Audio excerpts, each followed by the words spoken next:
everyone. My name is Rochelle Innocent and I'm the founder and CEO of Project Purpose. Welcome to our channel. Our community is focused on fostering the intellectual and character development in children. We do this through our parent-child workshops that are focused on 4 themes: autonomy, self-efficacy, compassion, and self-concept, in order to cultivate grit, perseverance, and resilience in each child. And we are so thrilled to be offering one of the first of its kind digital, virtual, and continuous learning environments, enabling parents and children to connect from all around the world. At Project Purpose, our overarching mandate is to renew and rebuild family, community, and relationships. Our different social media platforms provide us with an opportunity to have discussions and to create space for all topics that relate to family, community, and relationships with ourselves as well as with others, with a primary focus on mental health and education. More precisely, the ways that the institutions of mental health and education play a role and have played a role in our societies at large. These discussions and debates provide us with an opportunity to think critically about what needs to change within these structures for us to live up to our bold slogan: support, protect, and empower each child through youth-focused development, better known as leadership in juvenescence. We recognize that in valuing our children's leadership potential, this also translates as recreating and co-creating environments, both socially and politically, that will enable our children to thrive. For those of you who are particularly keen on the topic, we also write thought pieces every other Monday. We actually just dropped the thought piece this past Monday, so definitely be sure to meander over to the website and check out our online content. Now, if it is the case that you're looking for a listening alternative, well, we're available wherever podcasts are streamed, and we provided you with access to a few links down below. Now, as is the convention, be sure to subscribe, hit that post notification bell so that you are aware of every time we post. And of course, if you like these conversations and you want to keep them going, like, comment, and share this segment. I'm not the best at growth strategy, but if you like what I'm talking about, join in. So let's get into it.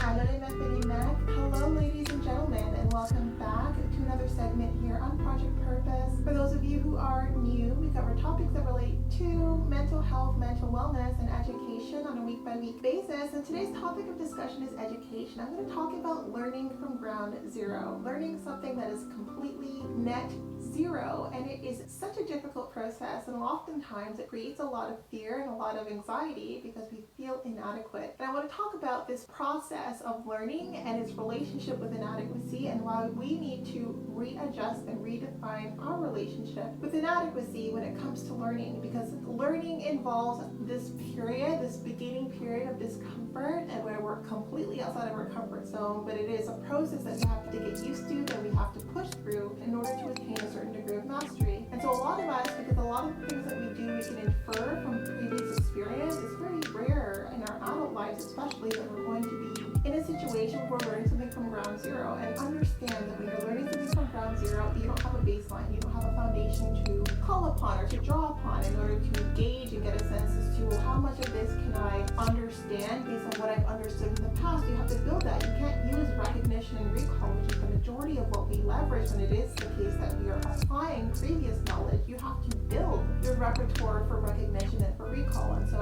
it's really important that as you're building it, you're using trial and error, right? You're going to make mistakes, you're going to do unnecessary work, you're going to backpedal, and all of that is part of the learning process. It's really a beautiful part of the learning process, because you're not just learning what to do, you're also learning what not to do, and learning in its entirety comprises both. You can't know something really well without knowing what doesn't apply. And I think that is really an interesting phenomenon, because a lot of us think about knowledge and about mastery as specifically having a deep expertise in a specific area, but it's also the expertise in what doesn't apply. And how you gauge that expertise in what doesn't apply is through experiential education. It's like trying to apply things that don't apply, trying to put square pegs into round circles, and you recognize what this doesn't fit, but you didn't know that until you tried it. But in trying it, you're going to feel inadequate. You're going to think to yourself, well, why would I do something so silly? Why would I do something that now, in hindsight, seems so ridiculous as a step to have taken? And that's because that's how we learn. When you think about toddlers and all the things that they're putting in their mouths, and their experience with shape and form, with dark and light, with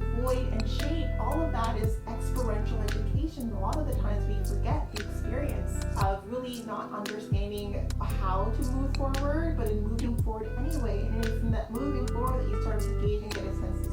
your environment and master the environment around you. And so I want to talk a little bit about that, because a lot of us have a lot of things that we are curious about, that we want to learn, that we want to delve into, but we feel immediately that sense of inadequacy because we don't have a foundation, we don't have a baseline, we can't use inferential knowledge, we can't use recall or recognition in order to really get a sense as to where we are and how much ground we can cover just based on previous experience. If we're starting from ground zero, you'd have to start slow, right? And I think there's a beauty in the process of slowing down to pick things up. And so many of us play to our strengths, and there's just been so much feedback and commentary on playing to your strengths. Like, if you know that you're weak in a specific area, just ignore that area and focalize on your strengths. And I am personally like vehemently against that. Every part of my growth development strategy up until now was really trying to figure out how to make sure that my weaknesses aren't blind spots. Like, what can I do to build myself a baseline in the areas where I'm not naturally competent in, and then brick by brick slowly build my competency and my knowledge and earn that expertise.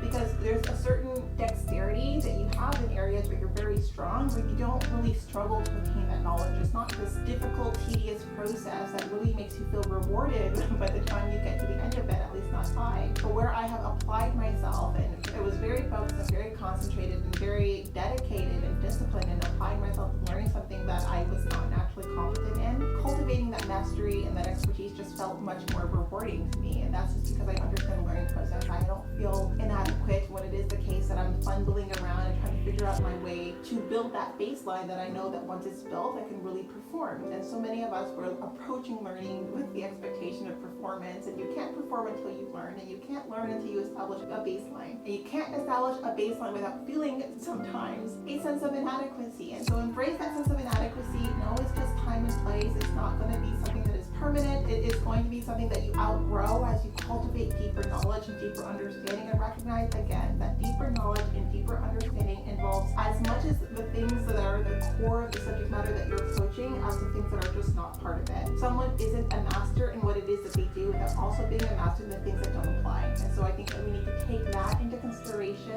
take the feelings of inadequacy with a grain of salt, recognize that it's the growing pace of how we're learning something that is not within our wheelhouse, and cultivating that skill set is always going to be just so beneficial for us moving forward, just for the success factor of it, right? The confidence boost, and that, hey, I learned something that I wasn't naturally competent in. And so for me, that feels great to learn something that people didn't think that I could learn, because I know fundamentally we can all learn anything and everything that we want. And so that was the topic of conversation for today, some food for thought for you. So if it is the case that you are curious about something that you feel intimidated by, this is your go from the universe telling you to push forward, learn that topic, feel inadequate, figure it out, fumble around, and understand that you will at some point attain a level of mastery if you just stick with it. So thank you so much again. That was it for today, but not all, as it relates to my stalking situation. Still ongoing, but I'll let you know as soon as I do.